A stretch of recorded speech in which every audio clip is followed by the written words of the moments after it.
Hello दोस्तों, a very good evening from Singapore. तो जनाब मैं सिंगापुर एयरपोर्ट के बाहर आ गया था ये देखने के लिए कि मुझे कोई सोने के लिए जगह मिल जाए, लेकिन मुझे नहीं मिल सकी। तो अब मैं वापसी एयरपोर्ट के अंदर जा रहा हूँ। ये स्कूट एयरलाइन के चेक इन काउंटर्स हैं, लेकिन मुझे यहाँ से नहीं गुजरना, तो मैं सीधा इमिग्रेशन पे जाता हूँ।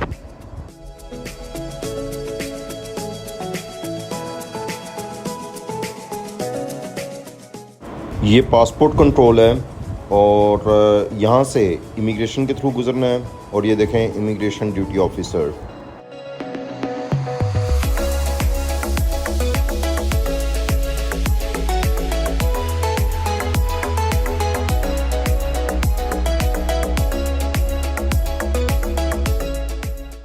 इमिग्रेशन से गुजर गया, लेकिन मेरी थकन से हालत ख़राब हो रही है। अब मुझे कोई जगह ढूंढनी है जहाँ पे जाके मैं कुछ देर आराम कर सकूँ।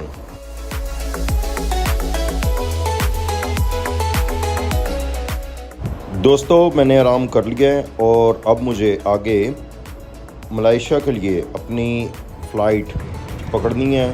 तो ये जो मैंने रेस्ट किया है इसकी स्टोरी भी मैं आपको बताऊंगा। अभी हम चल के अपनी फ़्लाइट ले लें।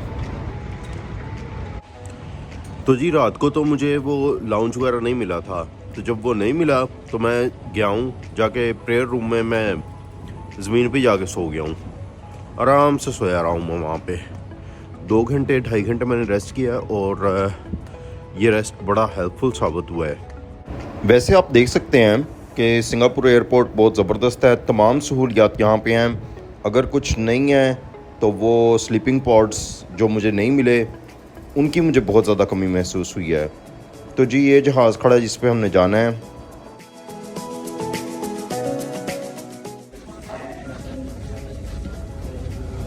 लगता है कि तमाम पैसेंजर्स ऑलरेडी जहाज़ में जा चुके हैं, तो अब मुझे भी जाना चाहिए जहाज़ में।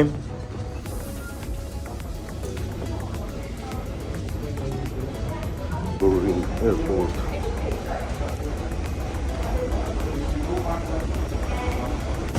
जहाज़ में चलते हैं।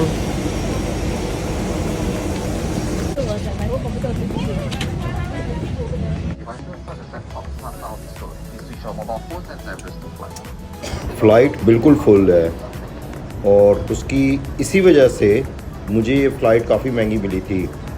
Melbourne to Singapore to Kuala Lumpur ये मुझे मिली थी $450 तकरीबन, और ये बजट एयरलाइन है। तो ये महंगी मुझे इसीलिए मिली है क्योंकि फ़्लाइट फुल है। Ladies and gentlemen, we are paging for the following two passengers. Passenger by the name of Mr. Adam Hancock, Mr. Adam Hancock and Miss Lee Melgate. Miss Lee Melgate and Mr. Adam Hancock are on board. तो बस जी ये थोड़ा सा आगे मेरी seat है।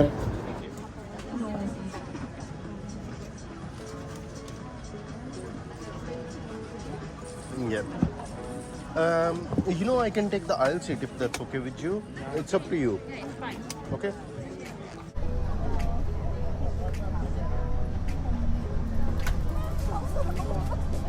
रात को मैंने एयरपोर्ट पे स्लीपिंग पॉड्स ढूंढने की काफ़ी कोशिश की। मैं इमिग्रेशन के थ्रू होकर बाहर भी निकल गया इस चक्कर में कि स्लीपिंग पॉड्स मिल जाएं, वहाँ पे जाके मैं आराम से रेस्ट कर लूँ, लेकिन नहीं मिले। कुछ 2 घंटे मैं ख्वार हुआ हूँ उस चक्कर में। उसके बाद फिर मुझे पता लग गया कि भाई यहाँ पे नहीं मिल रहे। इंटरनेट पे लिखा हुआ था कि भाई स्लीपिंग पॉड्स यहाँ पे अवेलेबल हैं, लेकिन मुझे नहीं मिले। फिर मैं वापस आया हूँ, ऊपर प्रेयर रूम था, उधर जाके मैं जो कारपेटेड फर्श था उसी के ऊपर जो बैग था मेरा वो गर्दन के नीचे रख के मैं आराम से सो गया हूँ। तो 2.5 घंटे मैंने रेस्ट किया, बड़े मज़े की नींद आई है, लेकिन ये नींद बहुत हेल्पफुल है। ये मेरा मकसद था कि मैं ब्रेक्स लेता हुए जाऊँ, तो उसका मकसद यही था कि बीच बीच में ब्रेक्स लेके रेस्ट करके फिर मैं जाऊँ। मेरी वो बुरी हालत नहीं हो रही जो आते हुए थाई एयरवेज़ की फ़्लाइट पे हुई थी। तो अभी हम जा रहे हैं कुआलालंपुर और वहाँ पे मैं 9 घंटे का स्टे करूँगा और उसके बाद आगे फ़्लाइट लेके मैं बैंकॉक जाऊँगा।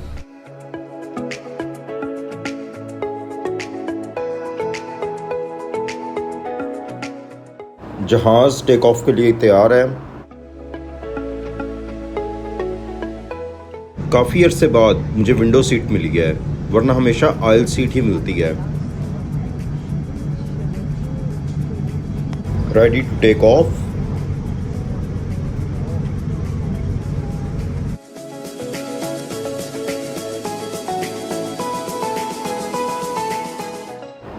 ये तो बहुत खूबसूरत है।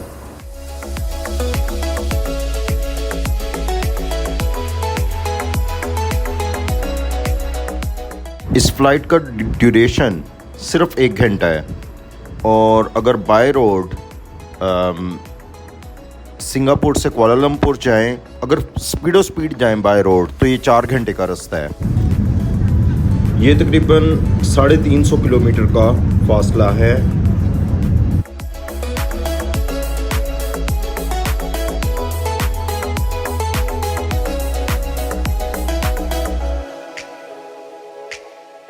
नज़ारे एंजॉय करते हैं।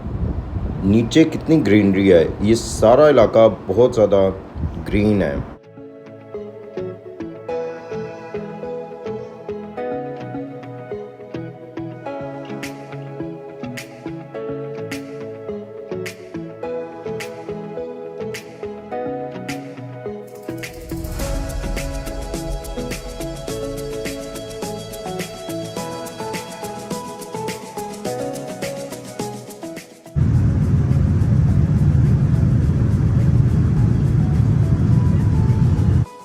वाओ, ब्यूटीफुल, इंतहाई सीनिक फ्लाइट है।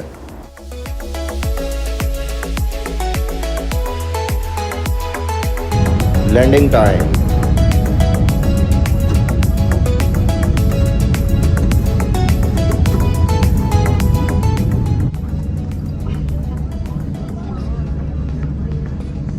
पता भी नहीं चला और फ्लाइट पहुंच भी गई है। एयर एशिया के भी काफ़ी जहाज़ यहाँ पे खड़े हैं। एयर एशिया फार ईस्ट और इंडिया में काफ़ी पॉपुलर है।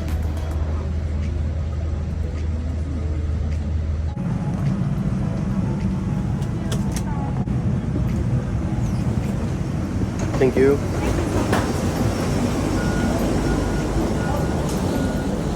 सो वेलकम टू मलेशिया, कुआलालंपुर।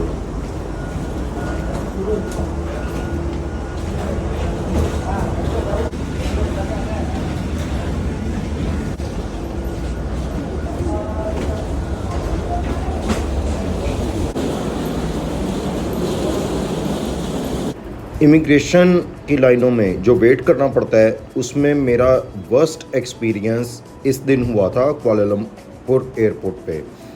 और उसकी वजह ये थी कि बहुत सारी फ़्लाइट्स आ गई थी, इतने सारे पैसेंजर्स उतरे थे और यकीन करें मेरी बारी सबसे एंड में थी। और यकीन करें लिटरली मुझे 1.5 घंटा खड़ा होना पड़ा। एक तो वैसे मैं थका हुआ था इतना ज़्यादा, और ऊपर से मेरी सबसे एंड में बारी आई और मेरे पीछे कोई भी नहीं था। 1.5 घंटे तक मैंने अपने मोबाइल के ऊपर वो सीज़न वगैरह देख के अपना टाइम पास किया और मेरी आखिर में जाके बारी आई। इमिग्रेशन से उसने 1 मिनट में क्लियर कर दिया था। इमिग्रेशन पे कोई प्रॉब्लम नहीं थी, लेकिन पैसेंजर इतने ज़्यादा थे कि वो उनको अगर 2-2, 3-3 मिनट भी लगा रहे थे ना, तो उनको बहुत देर लग गई थी। ये तो लगता है कि एयर एशिया का हब है। यहाँ पे लगता है जैसे पूरा फ्लीट खड़ा हुआ है। सबसे ज़्यादा इमिग्रेशन की लाइन में वेट उस दिन मुझे कुआलालंपुर में करना पड़ा। एक ये मेरा वर्स्ट एक्सपीरियंस था वेटिंग टाइम के एतबार से, और दूसरा वर्स्ट एक्सपीरियंस 2015 में लंदन के स्टैनस्टेड एयरपोर्ट पे हुआ था। वहाँ पे भी बहुत लंबी लाइनें थीं। ओह मेरे खुदाया, देखें कितनी लंबी लाइनें हैं। आखिरकार 1.5 घंटे बाद खड़ा हो के अब जाके मेरी बारी आई है।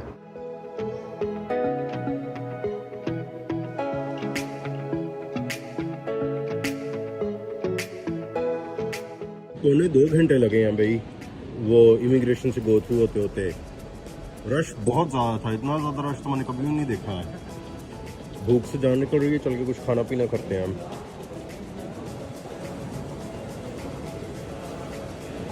इस शॉप पे लगता है फ्राइड चिकन अच्छा है। पहले मैं लाइन में लगा, मेरी बारी आई तो कहती जी कार्ड पेमेंट एक्सेप्ट ही नहीं करते। फिर मुझे जाके नीचे से कैश लेके आना पड़ा।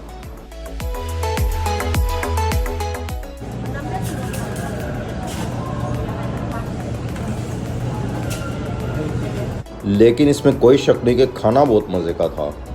इंतहाई मज़े का फ्राइड चिकन और फ्राइज़। इस खाने के लिए मैंने 22.5 मलेशियन रिंगिट पे किए हैं, जो कि तकरीबन 4.7 US डॉलर्स बनते हैं। दोस्तों अब मुझे कैप्सूल होटल ढूंढना है जहाँ पे जाके मैं रेस्ट कर सकूँ। ये मेरा कैप्सूल है, यहाँ पे मैं तकरीबन 4-5 घंटे रेस्ट करूँगा और उसके बाद आगे की फ़्लाइट लूँगा जो कि बैंकॉक जाएगी।